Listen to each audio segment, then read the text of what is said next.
आइए हम अपनी इबादत को शुरू करते हुए सबसे प्रार्थना करें।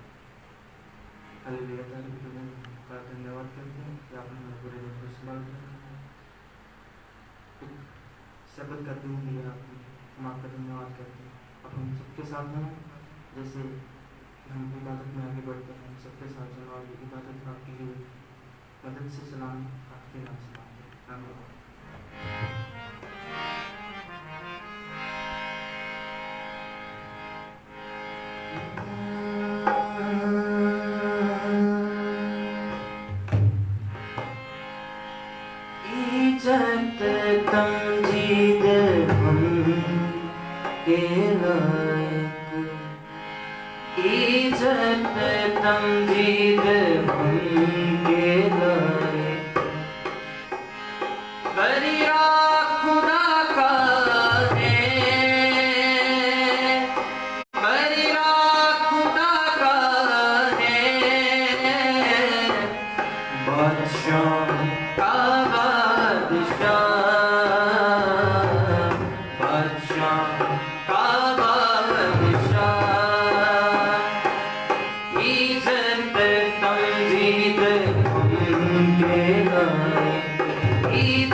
बादशाह का बादशाह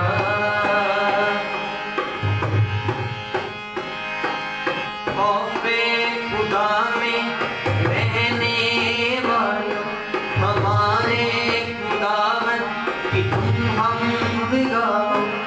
खौफे खुदा में रहने वालों हमारे खुदावन की तुम हमद गाओ।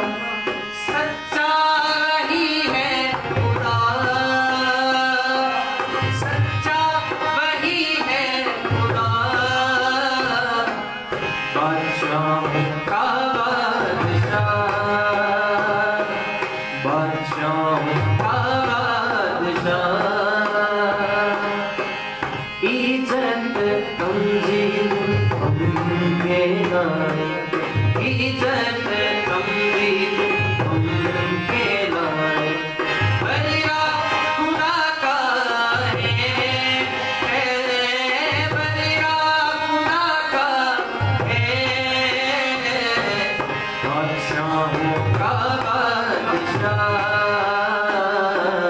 बादशाहों का बादशाह, बादशाह का बादशाह।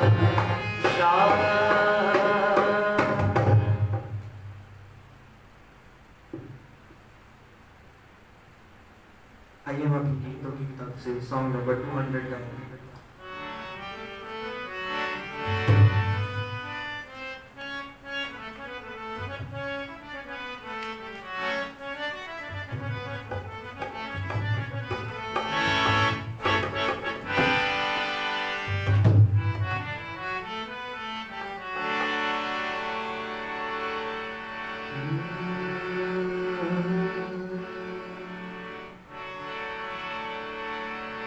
खुदाया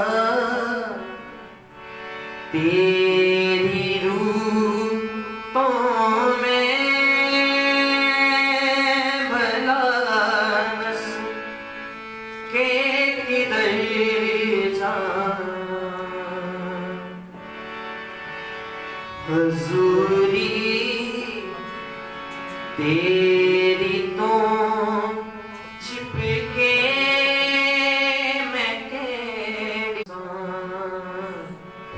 खुदाया तेरी रूतों में भला नस के किधर जाऊं।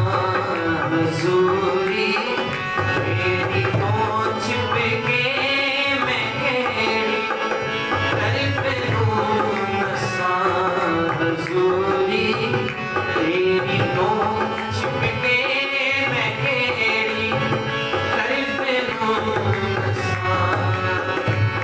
मैं चढ़ेगा आँचे आसमाना दे उठे होते हैं हुई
खुदाया तेरी रूतों में भला नस के किधर जाऊं हजूरी तेरी तो छिपके मैं केड़ी हर बनूं नसा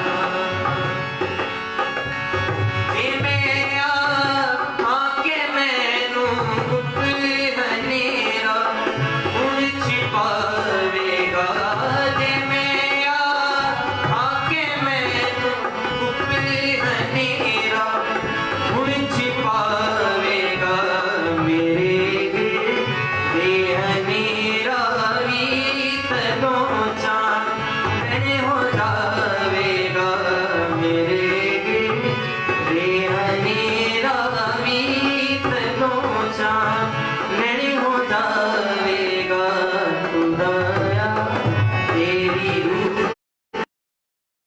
भला नस के किधर जाऊं हजूरी तेरी तो छिपके मैं केड़ी कर बनूं नसा हजूरी तेरी तो छिपके मैं केड़ी कर बनूं नसा नहीं है सामने तेरे हनेरा गुप हनेरा भी नहीं है सामने तेरे हनेरा गुप हनेरा भी हनेरी रात तेरे सामने है वहाँ पे चांद दी हनेरी रात तेरे सामने है वहाँ पे चांद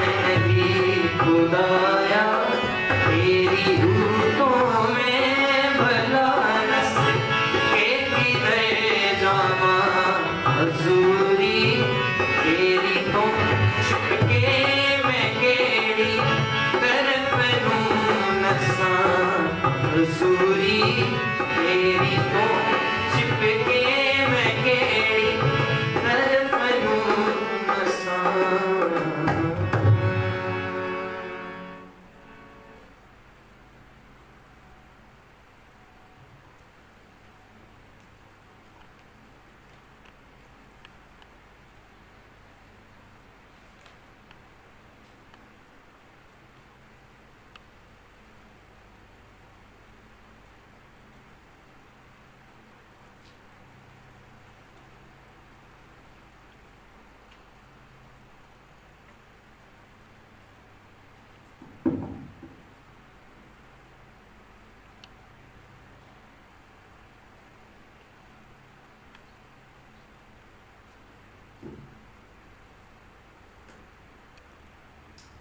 Happy Sabbath, church.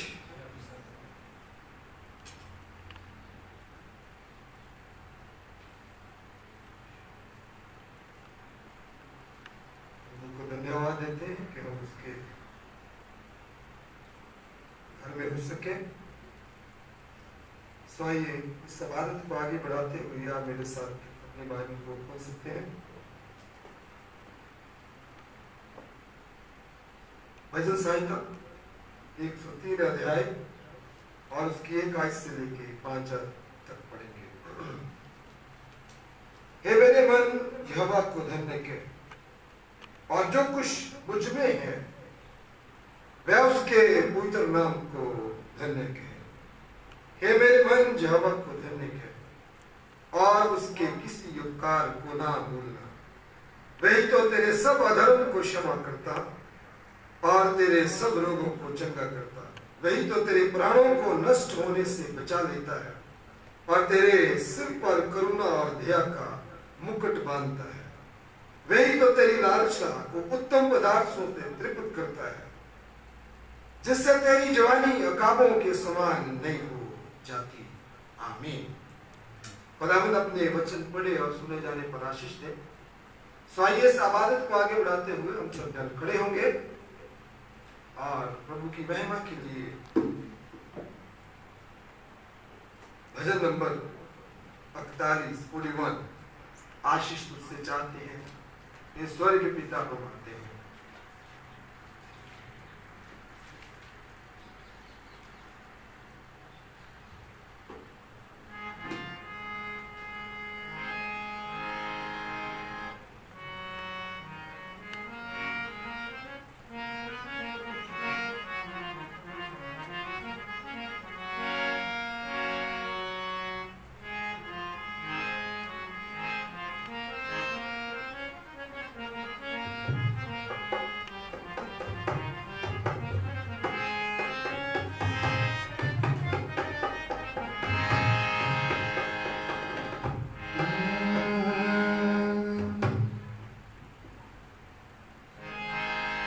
आशीष तुझसे चाहते हैं हे स्वर्ग पिता, हम आते हैं।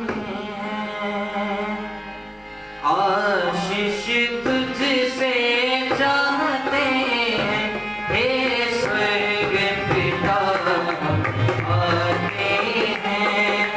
आशीष तुझसे चाहते हैं,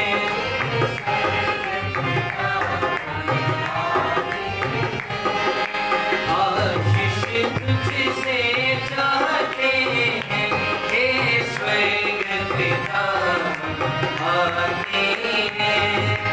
आशीष तुझसे चाहते हैं हे स्वर्ग पिता, आते हैं। ना कोई खूबी है गले आकर बख्शो हमको अपनी ताकत।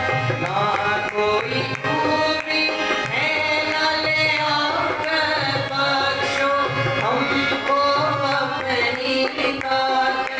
खाली दिलों को लाते हैं, खाली दिलों को लाते हैं हे स्वर्ग पिता, आते हैं।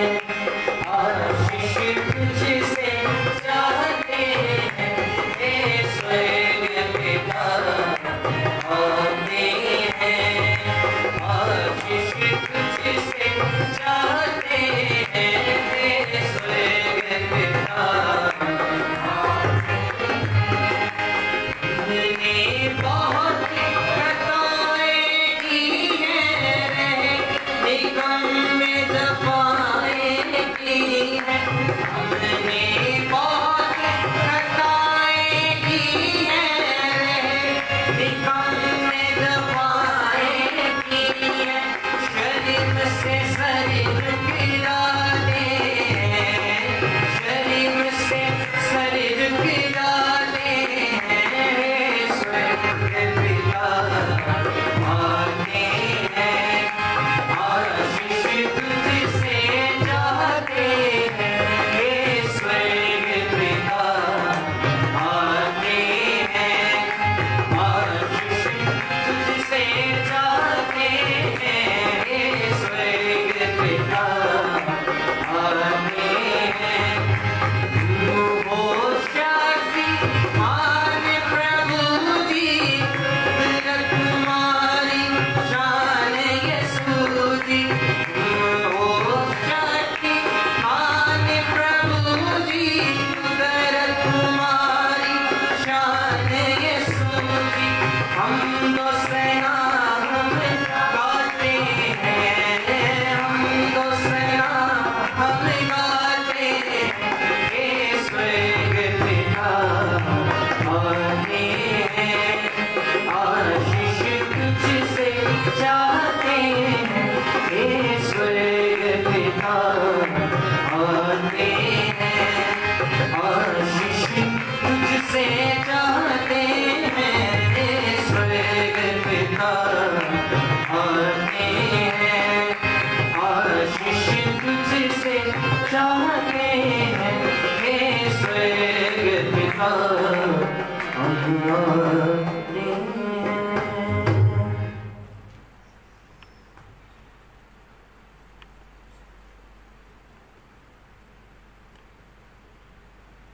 आइए सबसे लोग को झुकाएंगे। अपनी बाप धन्यवाद देते हैं प्रभु जी आज की सुंदर शाम के लिए, हफ्ते भर की हिफाजत के लिए, पाक सहबत की शुरुआत के लिए कि हम तेरे सामने आ सके प्रभु। आज की इबादत तेरे समर्थी हाथ में देते हैं। आज जो भी प्रभु जी वचन देना चाहते हो अपनी रूह से भर कर दो। तेरे दास को तेरे समर्थी हाथ में दे देते हैं प्रभु जी, बड़ी समर्थ से इस्तेमाल करना। और जितने भी प्रभु जी तेरे बच्चे तेरे वचन सुनते हैं, समझते हैं, सब दुआ और ईमान में तरक्की पाए। इस प्रार्थना को सुन कबूल कर सब कुछ तेरे समर्थी और जीवित नाम में मांगते हैं, आमीन। मेहरबानी से सब जन बैठ जाए। प्रभु को धन्यवाद देते हैं कि आज उसके भवन में हो सके। पूरे 70 बार उसने संभाला। आज हमारे साथ भाई जॉनसन है जो प्रभु का वचन हम सबके साथ शेयर करेंगे।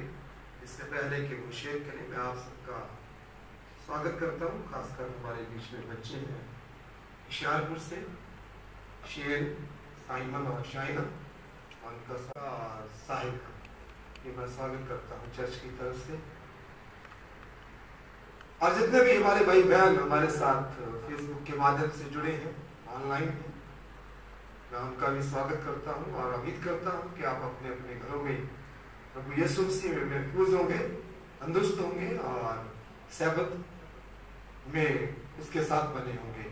सो खुदावंद आप सबको आशीष दे। सो आइए हम सब आज का पैगाम जो है भाई जॉनसन के द्वारा सुनते हैं।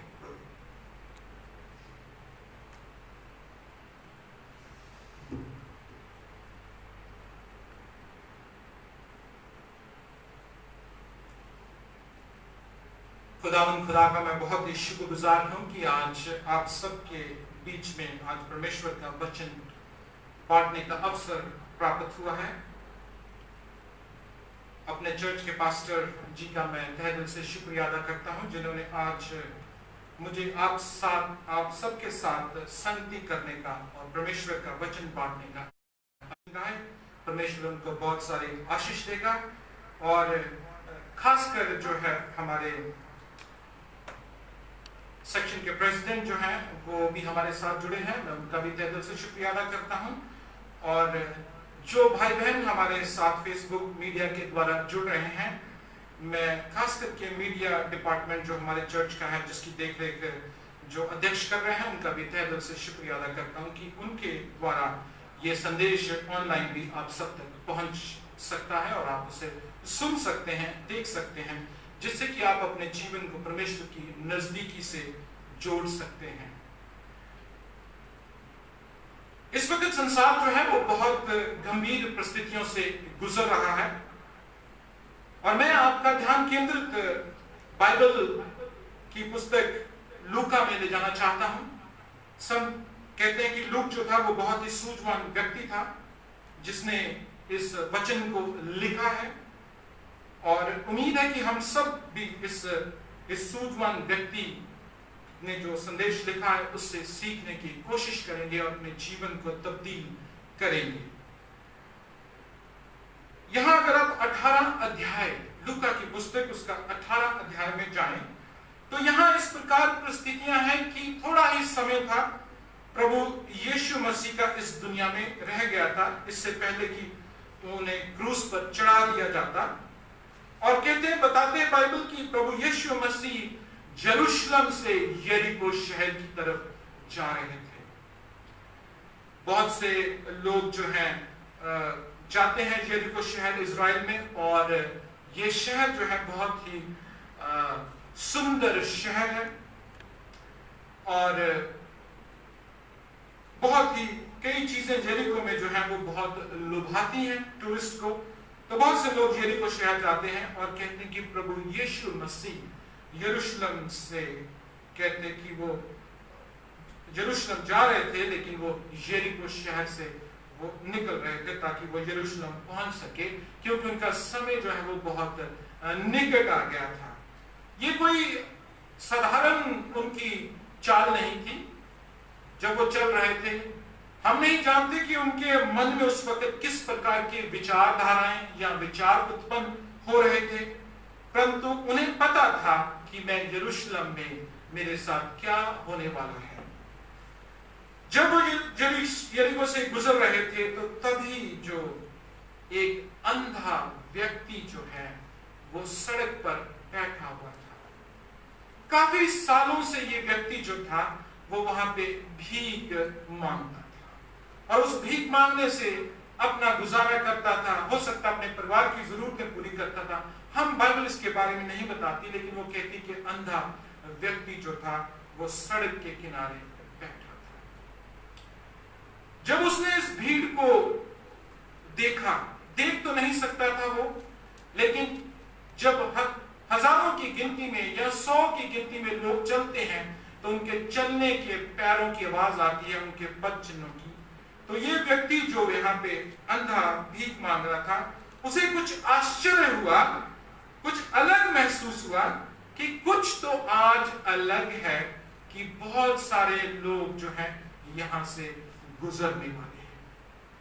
उसने सोचा, उसके मन में विचार आया होगा कि हो सकता आज मुझे बहुत सारा दान मिलेगा, बहुत सारे लोग जो हैं वो जब यहां से गुजरेंगे तो वो मेरे कटोरे में जो है सिक्के डालेंगे और आज मुझे बहुत सारा धन जो है वो प्राप्त होगा और उससे मैं हो सकता अपने जीवन की आने वाले की गुजर कुछ दिनों तक मेरी अच्छी हो जाएगी। ऐसा सोचा होगा, मैं सोचता हूं, हो सकता दूसरे भी सोचते होंगे इसके विचार में, लेकिन मैं यहां आपको बताना चाहता हूं कि इस अंधे व्यक्ति ने इसके ऐसा बिल्कुल भी नहीं सोचा। उसने कुछ अलग सोचा जो आज मुझे और आपको भी सोचने की जरूरत है। परिस्थितियां इस वक्त बहुत अच्छी नहीं है, हालात जो हैं वो बुरे हालात से हम गुजर रहे हैं। सारा संसार जो है हम जानते हैं कि वो इस महामारी के प्रकोप से जो है वो अपना गुजर कर रहा है। इसी प्रकार हम देखते हैं कि जब इस अंधे व्यक्ति को पता चला कि प्रभु यीशु मसीह जो है वो यहां से गुजर रहे हैं, मैं चाहता हूं कि उसने हर अवसर जो उसने जब देखा कि जो अवसर उसकी जिंदगी में आया था, जो अपॉर्चुनिटी उस वक्त उसके पास थी, वो उस अपॉर्चुनिटी को, उस अवसर को पाने के लिए वो तैयार था। वो उस अवसर से खुदावन प्रभु यीशु मसीह से जुड़ना चाहता था। इस वक्त उसकी परिस्थितियां बिल्कुल जो है वो बेहतर नहीं है, अनुकूल नहीं है, कहते हैं अनुकूल नहीं है, परंतु वो खुदावन से जो तमाम इन हालातों के बावजूद भी वो खुदावन प्रभु यीशु मसीह से जुड़ना चाहता था। जैसे कि आप और मैं खुदावन प्रभु यीशु मसीह से जुड़ना चाहते हैं, लेकिन कई प्रकार की बाधाएं हमारे जीवन में आ जाती हैं। समाज के लोग जो है हमारे लिए कई प्रकार की बाधाएं उत्पन्न करते हैं कि हम परमेश्वर से ना जुड़ पाए। लेकिन यदि हमारा लक्ष्य है तो हम उन सारी प्रॉब्लम, सारी मुसीबतों से जूझकर उठते हुए, दूरदृष्टि रखते हुए खुदावन प्रभु यीशु मसीह से जरूर जुड़ेंगे और वो आशीष प्राप्त करेंगे जो हमें देना चाहता है। इस अंधे व्यक्ति की तरफ देखिए जो बेसहारा था, बिल्कुल ही अकेला था सड़क पर, उसके साथ कोई नहीं था। जब उसने इस भीड़ को देखा तो कहते हैं कि उसके अंदर एक उम्मीद आ गई, उसके अंदर एक होप आ गया, उसे एक उम्मीद आ गई। किन परिस्थितियों में उम्मीद आ गई? जब उसके सामने बाधाएं, एक बाधा थी, हिंड्रेंस थी, रुकावट थी। किस प्रकार की रुकावट थी? जब उसके पास उम्मीद थी तो उसके आगे एक रुकावट थी। अब वो कैसे खुदावन प्रभु यीशु मसीह से मिले। 100 की गिनती में, मैं नहीं जानता, हो सकता 1000 की गिनती में लोग चल रहे थे। एक अंधे व्यक्ति के मन में एक उम्मीद है खुदावन प्रभु यीशु मसीह से जुड़ने की और आशीष प्राप्त करने की, लेकिन उस उम्मीद में उसके आगे एक बहुत बड़ी बाधा है, रुकावट है, क्योंकि वो आंखों से अंधा है। जो व्यक्ति देख सकता है, जब उसे तकलीफ होती है किसी प्रकार की, तो वो उठकर डॉक्टर के पास चला जाता है, अपनी तकलीफ बता देता है और आराम पाने के लिए दवाई ले लेता है। परंतु ये अंधे व्यक्ति जो था, ये तो देख नहीं पाता था, इसीलिए ये बहुत बड़ी उसके जीवन की एक बाधा थी। परंतु उसने इस रुकावटों के बावजूद, इन बाधाओं के बावजूद भी उम्मीद नहीं छोड़ी। वो उस उम्मीद में खड़ा हो उठा, और बाइबल आगे बताती है कि वो कहते कि वो चिल्लाने लगा। जब चिल्लाने लगा, प्रभु यीशु मसीह से मिलने लगा, जब वो जुड़ना चाहता था तो बाधा बन गई, उसके लिए चिल्लाने लगा। लेकिन वो जब चिल्लाने लगा तो कहते हैं कि खुदावंद प्रभु यीशु मसीह के साथ जो लोग चल रहे थे, या उसके डिसाइपल्स चल रहे थे, जो भी जितने भी लोग थे, वो इस व्यक्ति को रोक रहे थे, वो उसे चुप करा रहे थे। इन तमाम हालातों के बावजूद भी उसने दूर की दृष्टि रखी, उसने दूर की दृष्टि रखी कि मैं अपनी इस उम्मीद की दृष्टि पर मैं चंगाई पाकर ही रहूंगा। लोगों ने उसके साथ दमन किया, उसे दबाने की कोशिश की, सप्रेस करने की कोशिश की, कहा तुम बैठ जाओ, क्यों चिल्ला रहे हो। लेकिन उसने उन तमाम चीजों की परवाह ना करते हुए उसने चिल्ला के कहा कि है दाऊद की संतान, मुझ पर दया कर। आज परिस्थितियां जो हैं इस कोविड-19 में हमारी भी कुछ ऐसी है, हमें भी आवश्यकता है चिल्ला कर कहने की कि हे दाऊद की संतान, हम पर रहम कर, हम पर अपनी कृपा कर, हम पर अपनी दया दृष्टि रख, ताकि हम भी अनुग्रह पा सकें। इस व्यक्ति ने उन तमाम फोर्सेस जो उसके ऊपर तमाम किस्म का दबाव लोग बना रहे थे, उसने अपनी दृष्टि ओझल नहीं होने दी। उसने अपना ध्यान खुदावंद प्रभु यीशु पर रखा, उसने अपना ध्यान को भटकने नहीं दिया। मैं समझ सकता हूं इसकी तकलीफ। यदि आप भी अपने आप को इसकी परिस्थितियों में ढाल लें तो आपको इसके दर्द का एहसास होगा कि इस अंधे व्यक्ति क्या अनुभव वो कर रहा था, शारीरिक तौर पर और मानसिक तौर पर। तो जब लोगों ने उस पर किसी प्रकार का दबाव बनाने की कोशिश की, चुप कराने की कोशिश की, लेकिन वो चुप नहीं हुआ। उसने चिल्ला कर कहा कि ए दाऊद की संतान, मुझ पर दया कर। हम देखते हैं कि खुदाबंद प्रभु यीशु मसीह ने उसके विश्वास को जाना और तुरंत उस पर अनुग्रह किया।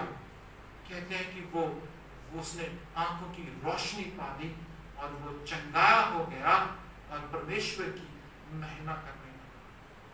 बहुत से लोग ना उम्मीद हो जाते हैं। बाइबल ये नहीं बताती कि रोशनी पाने के बाद वो व्यक्ति कितने साल अपने उस जीवन को जिए, 4 साल, 5 साल, 10 साल, 20 साल, हम नहीं जानते।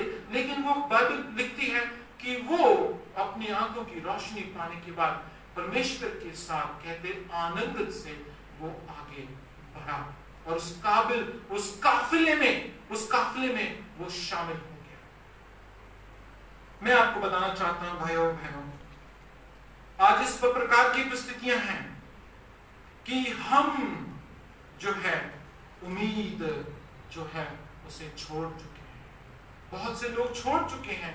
बहुत से लोग सोचते हैं कि हमने इन परिस्थितियों में जीना है, जिन्होंने परमेश्वर का अनुभव अपने निजी जीवन में नहीं किया, क्योंकि वो कहते हैं कि इस महामारी की कोई दवा विकसित नहीं हुई, कोई दवा जो है वो विकसित नहीं हुई। और उन्होंने कहा कि हम इसी प्रकार जो है इस जीवन को जिएंगे। लेकिन यदि आप और मैं मसीह खुदावंद प्रभु यीशु मसीह में हैं, तो हमें ना उम्मीद होने की जरूरत नहीं है। समाज संसार हमारे लिए रुकावट ना बने, बल्कि हम खुदावंद परमेश्वर से इन परिस्थितियों में इस उम्मीद के साथ खुदावंद प्रभु यीशु मसीह से जुड़ने की कोशिश करें, क्योंकि यही एक अवसर है परमेश्वर के संग जुड़ने का। इस वक्त समाज के, मैं समझता हूं पूरे संसार के 75%, ये मेरा अनुमान है, हो सकता गलत भी हो, 75% अनुमान मेरा यह कि लोग घर में रहते हैं, घर में रहकर अपना कामकाज करते हैं, अपना दफ्तरी कामकाज भी घर में रहकर करते हैं। तो बाहर आना जाना जो है वो बहुत सीमित हो गया है, बहुत सीमित हो गया है। ये एक ऐसा अवसर है जब आपका बाहर जाना बहुत सीमित हो गया, आपके पास समय जो है वो पहले से ज्यादा है, तो इस समय का सही प्रयोग करें जो आपको मिला है। Grasp every opportunity which you have received to cling to Jesus. परमेश्वर के साथ जुड़ने के लिए हर समय का प्रयोग करें, उसके साथ जुड़ने के लिए। इस व्यक्ति ने इस सप्रेशन के दौरान, जब उसके ऊपर बहुत सा दमन हो रहा था, फिर भी उसने अपनी दृष्टि नहीं छोड़ी, उस उम्मीद की दृष्टि कि मैं परमेश्वर खुदावंद प्रभु यीशु मसीह से जो है वो मैं चंगाई पाऊंगा और मैं उससे अनुग्रह हासिल करूंगा, और जो मेरा जीवन जो है, रहता हुआ जीवन जो परमेश्वर ने मुझे दिया होगा, वो मैं परमेश्वर से ली हुई आंखों से अपने जीवन को व्यतीत करूंगा। बहुत से लोग कहते हैं हमारी जिंदगी तो अब थोड़ी है। मैं कई लोगों से मिलता हूं, वो कहते हैं हम अब हमने क्या करना, अब हमने क्या करना हालात बेहतर होने का, हम हालात बेहतर हो या ना हो हमें इससे कोई फर्क नहीं पड़ता, क्योंकि हमारा जीवन थोड़े समय का है इस धरती पर। यदि ये अंधा व्यक्ति अगर ऐसा सोचता कि मेरी उम्र तो अब थोड़े दिन की ही है, मैंने इतने साल यहाँ सड़क पर बैठकर भीख मांगी है, अब तो मुझे आंखों की रोशनी की क्या जरूरत है। परंतु उसने उस समय जो उसके पास अवसर आया था उसने प्रयोग किया। हमारे जीवन में भी ये अवसर जो आया है, ये अपॉर्चुनिटी जो आई है कि हम परमेश्वर से जुड़ जाएं और वो उससे अनुग्रह प्राप्त करें जो हमें वो देना चाहता है। महामारी से पहले, लॉकडाउन से पहले हमारे पास बहुत से एक्सक्यूजेस थे, हम बहुत व्यस्त हैं, हमारे पास समय नहीं है, हम चाहते हैं कि हम परमेश्वर के वचन को सीखें, उसका अध्ययन करें, लेकिन हमारा जीवन इतना व्यस्त है कि हम समय नहीं निकाल पाते। आज समय आपके पास है, आज समय आपको दिया गया है परमेश्वर ने कि आप इस समय का प्रयोग करें और इससे परमेश्वर खुदावंद प्रभु यीशु मसीह से जुड़े और अनुग्रह प्राप्त करें, जिस प्रकार इस अंधे व्यक्ति परमेश्वर से जुड़ा है। देखिए, उसने कहते हैं कि अपने जीवन को जोखिम में डाल दिया, खतरे में डाल दिया। खतरे में था वो, लेकिन उसने शांति बनाए रखी। उसने अपने जीवन को खतरे में डालकर भी शांति बनाए रखी। जब वो अंधा व्यक्ति था, 100 की गिनती में या हजारों की गिनती में भीड़ थी, खुदावंद प्रभु यीशु उनके बीच में चल रहे थे, इस व्यक्ति जो था वो उन पैरों के नीचे रौंदा जा सकता था, कुचला जा सकता था, और रौंदे और कुचलने जाने से इसकी मृत्यु हो सकती थी और वो अपने जीवन को खो सकता था। लेकिन फिर भी वो उठ खड़ा हुआ और उसने अपने जीवन को जोखिम में डाला, परंतु उसने अपने आप में संयम और शांति बनाए रखी। आज मेरा आपसे यही निवेदन है कि भले ही आपका जीवन जोखिम में है, भले ही आपका जीवन खतरे में है, मैं आपको बताना चाहता हूं कि आप जो है शांति बनाए रखें, क्योंकि खुदावंद प्रभु यीशु कहता है कि मैं तुम्हें अपनी शांति देता हूं। My peace I give it to you. मैं अपनी शांति आपको देता हूं। इस अंधे व्यक्ति से सीखने की आवश्यकता है कि तमाम इस मुसीबतों के कारण भी उसने अपने आप पर संयम और शांति बनाए रखी। आज हम भी इस महामारी के दौर से जब गुजरते हैं तो हम अपने मन में और अपने हृदय में और अपने दिमाग में शांति बनाए रखें, अपने लिए भी और दूसरों के लिए भी। और फिर देखिए कि परमेश्वर आपको कभी नाउम्मीद नहीं होने देगा। इस व्यक्ति ने अपने जीवन में जो अवसर से मिला उसका पूरा लाभ उठाया। मैं जानता हूं अपने निजी जीवन में जब परमेश्वर ने मुझे बहुत सारे अवसर दिए तो मैंने खो दिए। मैंने कहा मैं तैयार नहीं हूं, अभी मैं बाद में करूंगा, अभी समय नहीं है, अभी मैं व्यस्त हूं। यदि इस प्रकार के एक्सक्यूजेस आप दे रहे हैं तो आप अपना सारा जीवन आने वाला अंधेपन में ही गुजार डालेंगे, मैं और आप। आइए हम इस परमेश्वर के साथ इस महामारी के दौरान परमेश्वर से जुड़ने की कोशिश करें और अनुग्रह प्राप्त करें जो वो मुझे और आपको देना चाहता है। अगर हम आप आगे देखें कि उसने कहते हैं कि उसके साथ पक्षपात भी हुआ। अक्सर पक्षपात होता है ऐसे हालातों में। हो सकता और लोग भी चंगाई पाने के लिए आए हों। वो अंधा था, लोग उसको पीछे पीछे कर रहे होंगे, दूसरों को आगे कर रहे होंगे। हो सकता पक्षपात भी हो रहा होगा इसके साथ, इस अंधे व्यक्ति के पास। लेकिन उन तमाम परिस्थितियों में भी उसने जो है अपना विश्वास नहीं छोड़ा, शांति बनाए रखी और कहते हैं कि वो आनंद था, उम्मीद थी उसके पास उम्मीद थी परमेश्वर के साथ जुड़ने की। मेरी आपसे यही प्रार्थना और निवेदन ये है कि हम सब इस महामारी के समय में आइए हम इस अवसर का लाभ उठाएं और खुदावंद प्रभु यीशु मसीह से अपने जीवन को जोड़ें और उससे हम आशीष प्राप्त करें जो वो हमें देना चाहता है। परमेश्वर आप सबको बहुत सारी आशीष दे।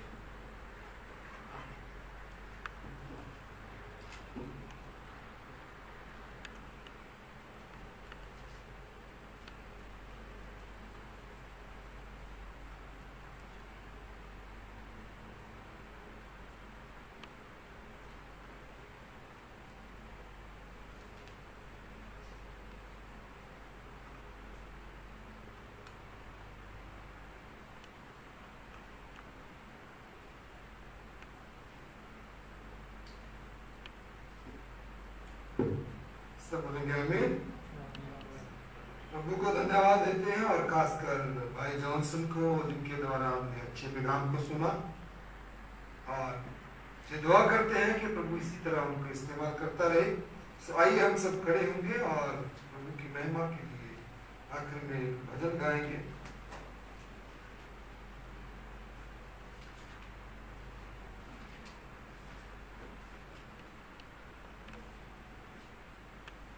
आइए सब खड़े होंगे।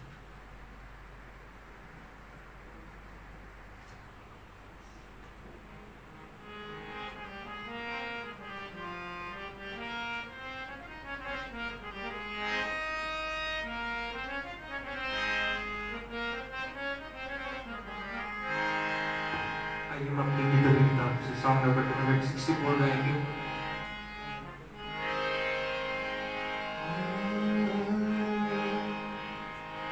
सिखावांगा तैनू विखावांगा मेरी अखियां तैनू वेखन सदा सिखावांगा तैनू विखावांगा मेरी अखियां तैनू वेखन सदा सिखावांगा तैनू विखावांगा मेरी अखियां तैनू वेखन सदा ना हो कोड़िया खचरा वांगर तू ना हो कोड़िया खचरा वांगर तू ते कुछ भी नहीं है समझे उनानू ते कुछ भी नहीं है समझे उनानू सिखावांगा तैनू विखावांगा मेरी अखियां तैनू वेखन सदा सिखावांगा तैनू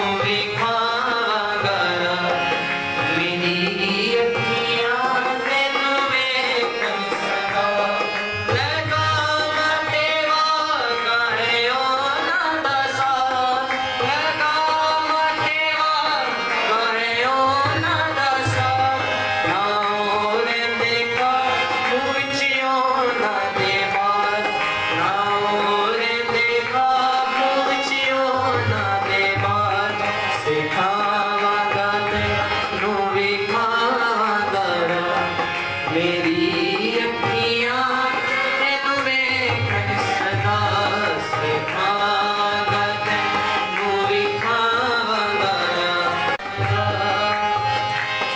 मुसीबत शरीर तेरे दी सदा मुसीबत शरीर तेरे दी सदा यहोवा जीना दा है परे आसरा यहोवा जीना दा है परे आसरा सिखावांगा तैनू विखावांगा वेखन सदा सिखावांगा तैनू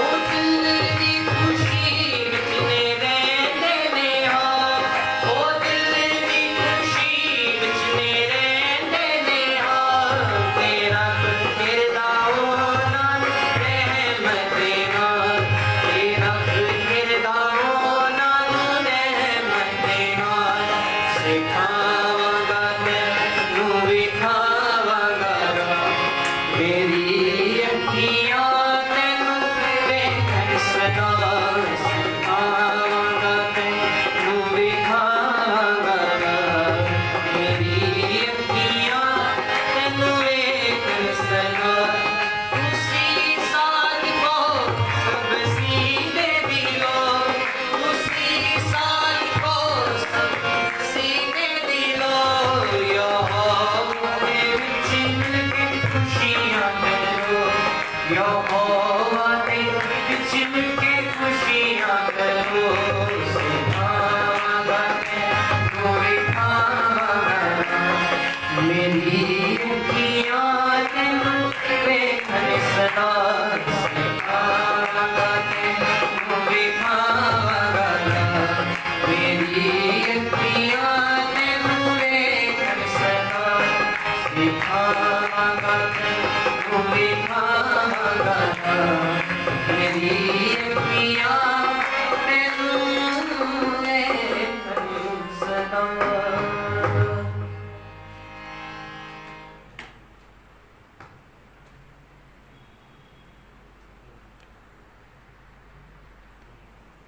आइए इससे पहले कि आखिरी प्रार्थना की जाए मैं एक अनाउंसमेंट करना चाहता हूँ कि कल 13 सैबत है और आप सब जानते हैं कि 13 सैबत को क्या किया जाता है। जो हम नॉर्मल प्रभु के घर में हदिया लाते हैं उससे 3 गुना ज्यादा लेके आते हैं। और मुझे उम्मीद है कि आप सबको याद होगा, खुदा आप सबको आशीष दे। जितने भी हमारे भाई बहन फेसबुक के माध्यम से हमारे साथ जुड़े हैं, मैं उनको भी रिमाइंड कराना चाहता हूँ कि कल 13 सैबत है, आप अपने अपने घरों में होंगे, चाहे कहीं भी होंगे, और प्रभु के इस वचन को याद रखें। स्वाई अब सबसे लोगों को झुकाएंगे और मैं पास्टर किशोर से विनती करूंगा कि वो आगे आए और आपकी बात करें।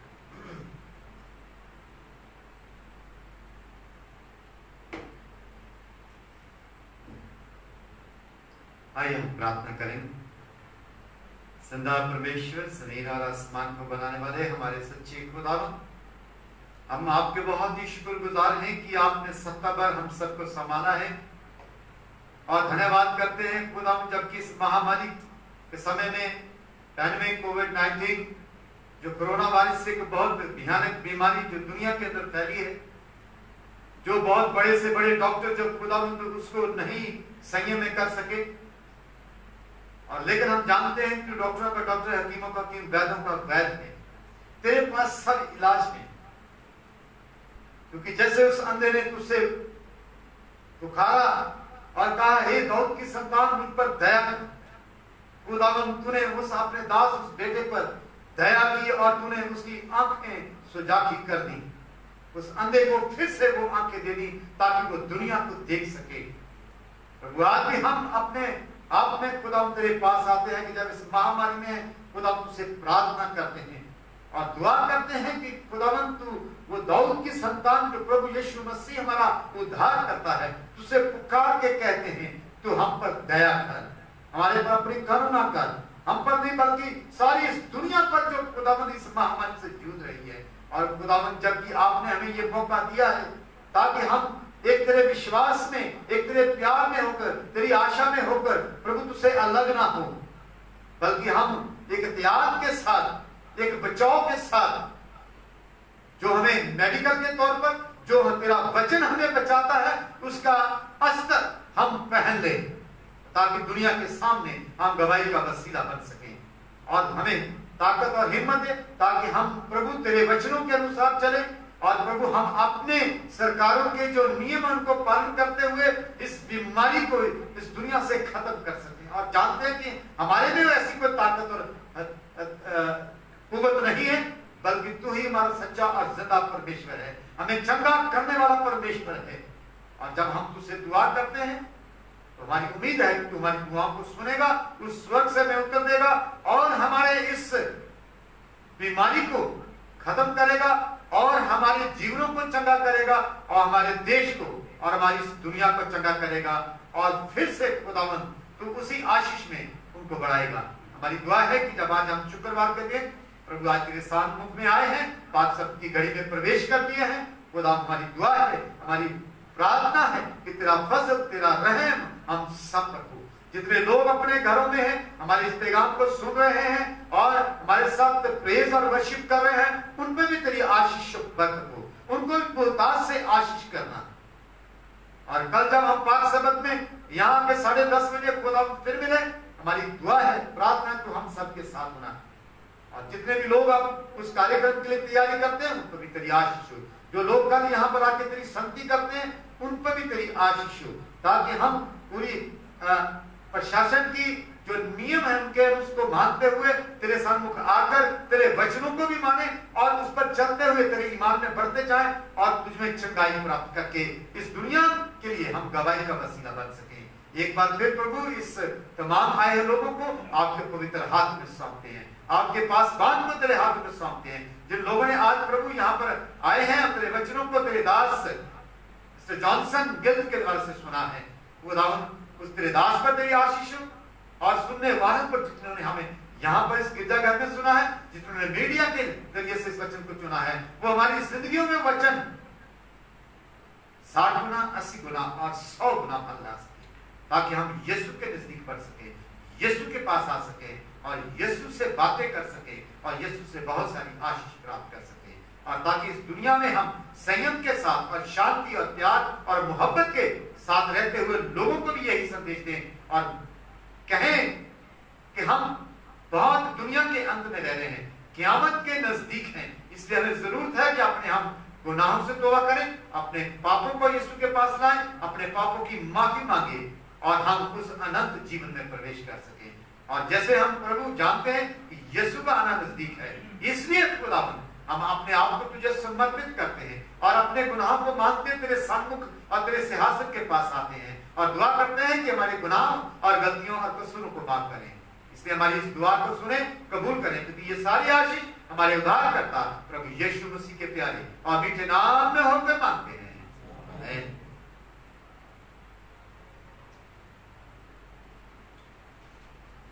आप सबको आशीष दे, मेहरबानी से बैठ जाए। कल 10:30 बजे हमारा चर्च शुरू होगा, 12:30 बजे तक।